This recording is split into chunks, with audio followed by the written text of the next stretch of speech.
मुलीचा मृतदेह बापगाव परिसरात आढळून आला आणि तिच्या बाबतीत जे काही झाले होते ते अतिशय निर्दयीपणे घडले होते। तिच्या अंगावर अक्षरशः ओरबडलेल्या खुणा दिसत होत्या, त्यामुळे पोलिसांना या प्रकरणात जो काही प्रकार झाला होता तो लक्षात आला होता।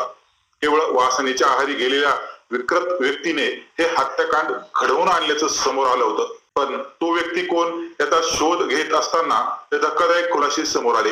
आरोपींच्या असे कृत्य करण्यात त्याची पत्नीची साथ असल्याचं पोलिसांनी शोधून काढलं। कल्याणमध्ये ज्या पद्धतीने बदलापूरची घटना घडली होती त्यापेक्षाही भयंकर स्वरूपाची ही घटना आहे। घटना कशा प्रकारे घडली ते आपण या सविस्तर जाणून घेणार आहोत। 23 डिसेंबरची संध्याकाळ झालेली होती। कल्याणमधील कल्पना नावाची एक अल्पवयीन मुलगी दुकानावर खाऊ आणण्यासाठी गेली होती। घरापासून जवळच असलेल्या दुकानात गेल्यानंतर काही वेळातच ती गायब झाली। घरच्या लोकांनी कल्पना बाहेर पडली होती, ती घरी आलीच नाही हे जेव्हा लक्षात आले त्यावेळी त्यांनी कल्पनाचा शोध घेण्याचा प्रयत्न केला। मैत्रिणीकडे विचारपूस केली, पण कोणाकडेच कल्पनाचा शोध लागत नव्हता। त्यामुळे कल्पनाच्या घरच्यांनी ठाणे ग्रामीण पडगा पोलीस ठाण्यात मुलीचे अपहरण झाल्याची तक्रार नोंदविली। पडगा पोलीस ठाण्याचे पोलिसांनी तक्रार नोंदवून घेतल्यानंतर राज्यात जी परिस्थिती सध्या चालू आहे त्यावरून पोलिसांनी तातडीने ऍक्शन घेत मुलीचा शोध घ्यायला सुरू केलं। रात्री अपहरण झालेल्या मुलीचा शोध घेण्यासाठी पोलिसांनी रस्त्यावर गस्त चालू ठेवली होती, मात्र त्यांच्या प्रयत्नांना यश आले नाही। मंगळवार दिनांक 24 डिसेंबरचा दिवस उजडला होता। त्यावेळी पोलिसांना कल्याण जवळच्या बापगाव या ठिकाणी एका अल्पवयीन मुलीचा मृतदेह तिथे आढळून आला। बापगाव परिसरात एका मुलीचा मृतदेह आढळल्याचे नागरिकांना कळताच एकच सदरील मृतदेहाच्या बाबतीत वाऱ्यासारखी माहिती संपूर्ण परिसरात पसरली आणि त्यानुसार कल्याण कोळशीवाडी पोलीस कल्पनाच्या वडिलाला घेऊन मृतदेह सापडल्या ठिकाणी आले। कल्पनाचा मृतदेह पाहून तिच्या वडिलांनी एकच टाळू फोडायला सुरुवात केली। तेव्हा अपहरण झालेल्या कल्पनाचा हाच मृतदेह असल्याचं पोलिसांच्या लक्षात आलं। पोलिसांनी आता या प्रकरणाचा शोध घ्यायला सुरुवात केली होती। त्यावेळी एक नाव समोर आले, ते नाव होते विशाल गवळी नावाच्या तरुणाचे। आता पोलिसांनी जेव्हा या विशाल गवळी नावाच्या तरुणाचा शोध घेण्याचा प्रयत्न केला त्यावेळी त्याच्या बाबतीत धक्कादायक माहिती समोर आली। विशाल याची आतापर्यंत 3 लग्न झालेली आहेत, त्याच्या 2 बायका त्याला सोडून गेल्या आहेत, तर तिसरी बायको एका खासगी बँकेत नोकरीला आहे। विशाल हा एवढा विकृत होता की क्लासवरून घरी जाणाऱ्या मुलीला तो खाली पाडून शरीर संमत करण्याचा प्रयत्न करत होता। विशाल गवळी याच्यावर आतापर्यंत वेगवेगळ्या स्वरूपाचे गुन्हे दाखल झालेले आहेत। त्या प्रकरणाची पोलिसात नोंद सुद्धा करण्यात आलेली आहे। कल्याण पूर्व परिसरात त्याची दहशत असल्याचं समोर येत आहे।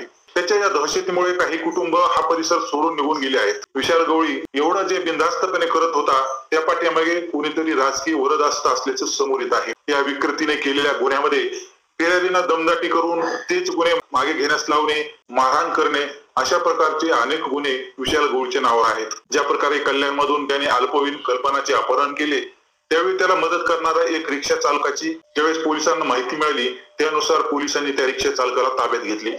त्यावेळी सर्व घटनाचा उलगडा झाला। 1 दिवसातच पोलिसांनी आरोपीपर्यंत मजल मारली होती। त्यामुळे एका बाजूला पोलिसांचे कौतुक सुरू असताना दुसऱ्या बाजूला परिसरातील लोकांनी कॅन्डल मार्च काढून डोळ्यांना पट्ट्या लावल्या आणि मूक मोर्चा काढत निषेध नोंदवला। पोलिसांना विशाल गवळी हा शेगाव मध्ये असल्याचं समजलं। त्यानुसार शेगाव पोलिसांना सकाळी या प्रकरणाची माहिती मिळताच त्यांनी सापळा रचून शेगाव शहरातील शिवाजी चौकात एका सलून मध्ये विशाल हा शेविंग करत असल्याचं दिसून आलं। शेगाव पोलिसांनी त्याला त्याच ठिकाणी नेऊन ताब्यात घेतलं। तोपर्यंत इकडे कल्याणसह मंत्रालयापर्यंत ही खबर पोहोचली होती। त्यावेळी शिवसेना उपनेत्या तथा विधान परिषदेच्या उपसभापती नीलम गोरे यांनी या प्रकरणात तातडीने ऍक्शन घेण्याचे निर्देश दिले। आरोपींना जामीन मिळणार नाही व कठोर शिक्षा होईल यासाठी आवश्यक ते पुरावे सादर करावेत। सदर प्रकरण हे फास्ट ट्रॅक कोर्टात चालविण्यात यावे यासाठी आवश्यक ती कारवाई करावी, तसेच सरकारच्या वतीने निष्णात अभियोक्त्यांची नियुक्ती करावी असेही उपसभापती नीलम गोरे यांनी सुचवले होते। पोलिसांनी आता सीसीटीव्ही व पुरावे तपासून घ्यावेत, बाधित कुटुंबास तात्काळ मदत करून समुपदेशन करावे असेही नीलम गोरे यांनी दिलेल्या पत्रात नमूद केले आहे। आता कल्याणचे खासदार श्रीकांत शिंदे यांनी देखील आरोपींना फाशीची शिक्षा कशी होईल यासाठी प्रयत्न करणार असल्याचं आश्वासन दिलं। मात्र राजकीय वरदहस्त असल्यामुळेच विशाल गवळी याची दादागिरी चालू असल्याचं निषेध मोर्चात बोलले जात होतं।